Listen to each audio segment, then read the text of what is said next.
This is probably the biggest counterfeit that he did.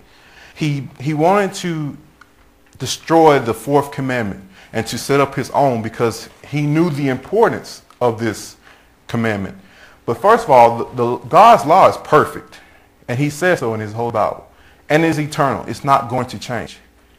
He never changed it. He's not going to change it because it's perfect.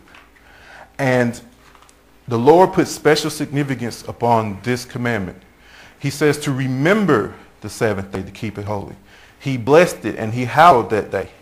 Because not only do we keep that Sabbath, but he keeps that Sabbath, this seventh day. So he knew that this commandment was the allegiance to our Holy Father. And if he could get us to not keep the fourth commandment, he would gain a big victory over God.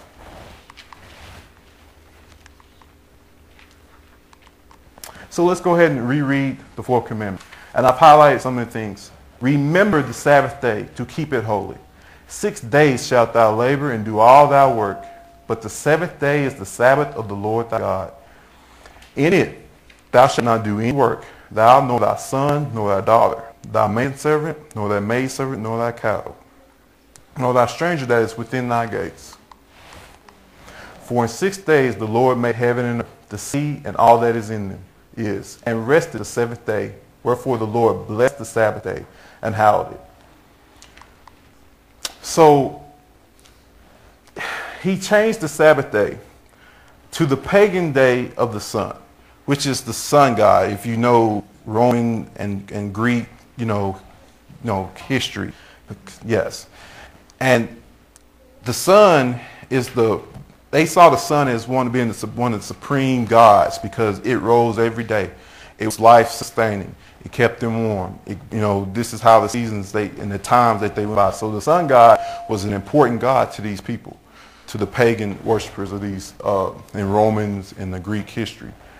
So what better way to change the fourth commandment or to get rid of it than to change the Sabbath day from the seventh day to the first day, the day of the sun. And if he could do this, he would accomplish a few things. Number one, he would cause man to desecrate the Lord's Sabbath day.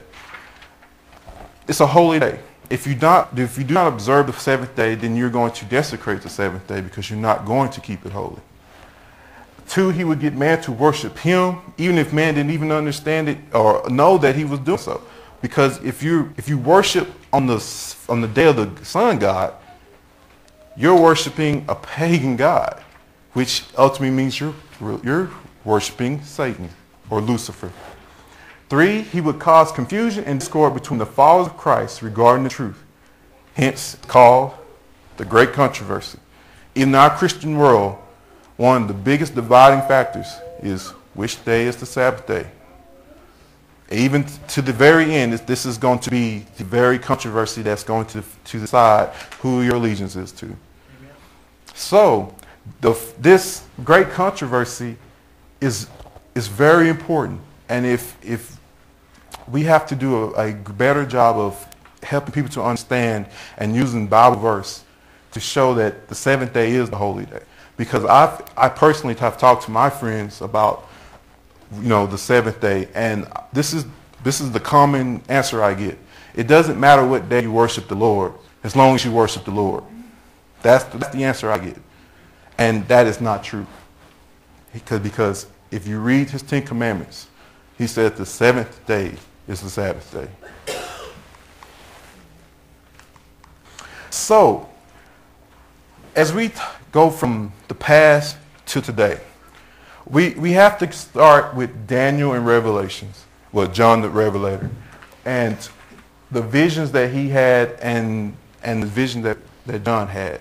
So we're going to read Daniel 2 through 8, and we're going to see the progression of how this happened. How did the time get changed? And it reads, Daniel spake and said, I saw in my vision by night, and behold, the four winds of the heavens strove upon the great sea. And the four great beasts came up from the sea, diverse from one another. The first was like a lion, and had an eagle's